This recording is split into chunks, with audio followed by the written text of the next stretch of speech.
Hari ini pemerintah resmi menerapkan kebijakan pemberlakuan pembatasan kegiatan masyarakat atau PPKM berbasis mikro yang menyasar hingga tingkat RT.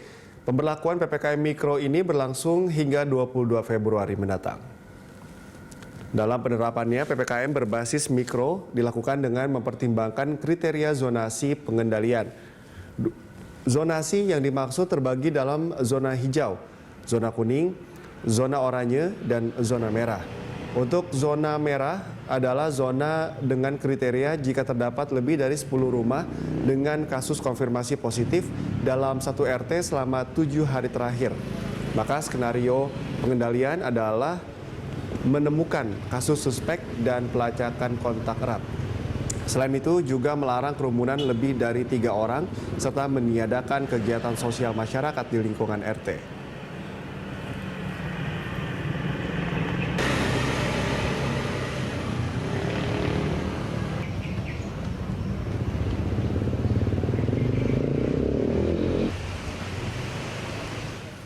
Untuk mengetahui terkait penerapan PPKM Mikro, kita bergabung dengan reporter Kristo Suryokusumo dan juru kamera Irham Andri Aji dari Kelurahan Sungai Bambu, Tanjung Priok, Jakarta Utara.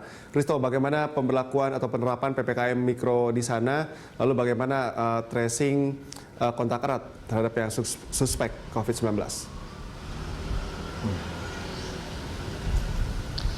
Ya baik, Cikal, di Kelurahan Sungai Bambu sendiri di Jakarta Utara memang pemberlakuan pembatasan kegiatan masyarakat berskala mikro ataupun PPKM mikro ini sendiri nantinya akan dilakukan berdasarkan sistem zonasi, di mana sistem zonasi ini sendiri memiliki skenario-skenario tersendiri berdasarkan lingkungan ataupun daerah-daerah yang memiliki kasus COVID-19 sendiri.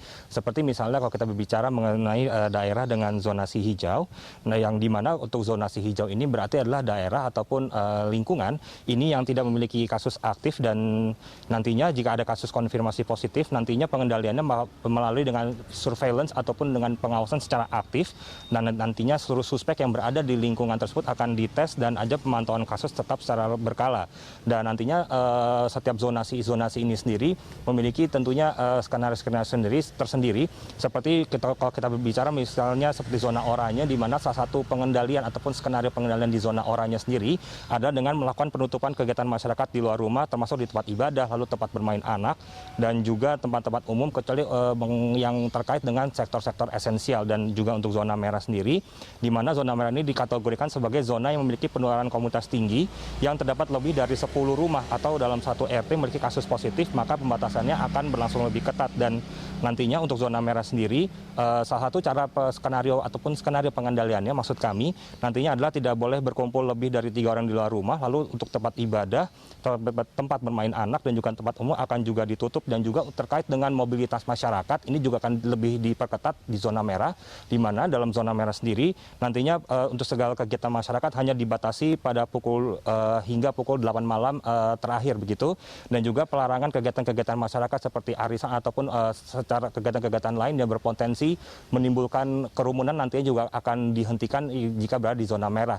Dan tentu saja PPKM Mikro ini diambil oleh pemerintah sebagai salah satu hasil dari evaluasi PPKM Jawa Bali yang sudah berlangsung tanggal 11 Januari hingga 8 Februari 2021 kemarin, di mana dari hasil evaluasi tersebut memang sejumlah daerah masih menunjukkan tingkat kasus konfirmasi yang cukup tinggi, dan meskipun di samping itu juga memang sejumlah daerah sudah menunjukkan tren ataupun kasus konfirmasi positif yang menurun. Dan dengan dari hasil evaluasi tersebut, oleh karena itu pemerintah mulai mencanangkan PPKM yang berbasis mikro yang lebih mendekat kepada masyarakat di tingkat desa, RT, dan juga RW serta kelurahan, dan akan berlangsung hingga tanggal 22 Februari 2021 mendatang. Cikal.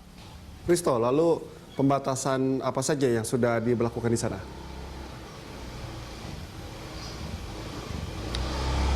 Ya, Cikal, terkait dengan pembatasan kegiatan masyarakat di Kelurahan Sungai Baru di Tanjung Priok, Jakarta Utara ini sendiri, berdasarkan pemantauan kami dari pagi hari tadi, memang pembatasan memang sudah diberlakukan nampaknya di Kelurahan Sungai Baru ini sendiri.